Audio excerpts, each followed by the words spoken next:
Good afternoon. My name is Benjamin Brainard. I have a master's degree in history, and I would like to take a few minutes out of your day to talk to you about my most recent paper on the origins and definition of the Crusades. So, tell you a little bit about the reason I chose this topic. I've always been fascinated by defining crusade, mainly because the Crusades are so different from one another.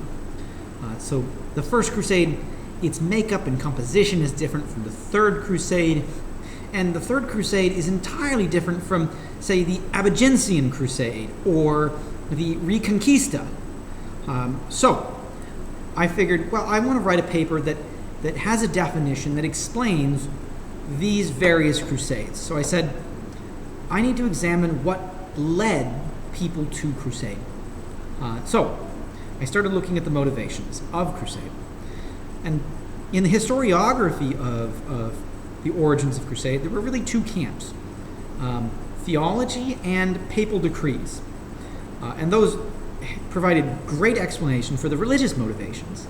But I figured there must be societal motivations that would cause a medieval peasant to pack up their whole life and march across an entire continent to fight in an area that they were totally unused to.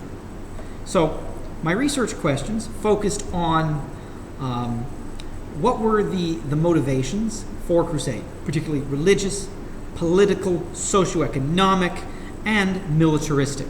I examined a lot of primary sources in this research.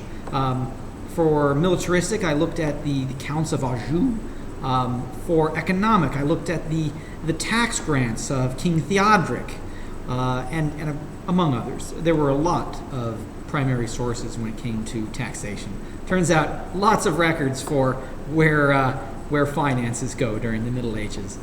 For religious, I looked at the papal decrees, the calls for crusade, and the primary speech of Pope Urban II.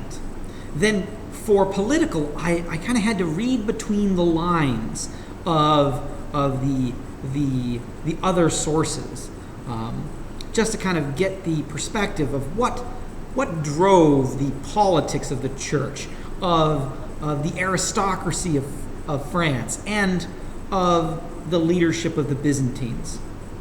Now, I took these motivations and I layered them in kind of a sedimentary layering where there were heaviest motivations that were the primary factors, all the way up to the lightest motivations that they motivated people, but not the primary.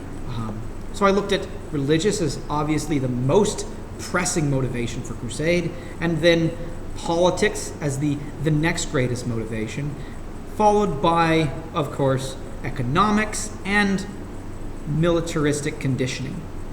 Now, as a result of this, I came up with a new definition for crusade.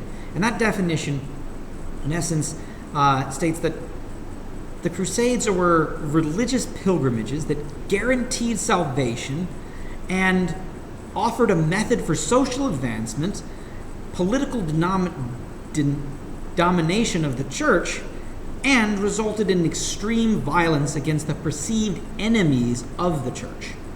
Now, this particular definition, I think, fits with the explanation of the First Crusade, but I think it will also fit with the definition, I should say, with the Second Crusade, the Third Crusade, the Albigensian Crusade, even the Fourth Crusade. And this is where I think that future research needs to be done.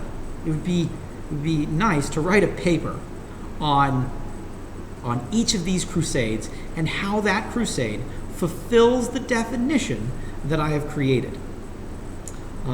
In short, I think that this paper and this topic has kind of been a launching zone for further research in the Crusades and the Middle Ages. Thank you, and have a great day. I look forward to answering any questions that you might have.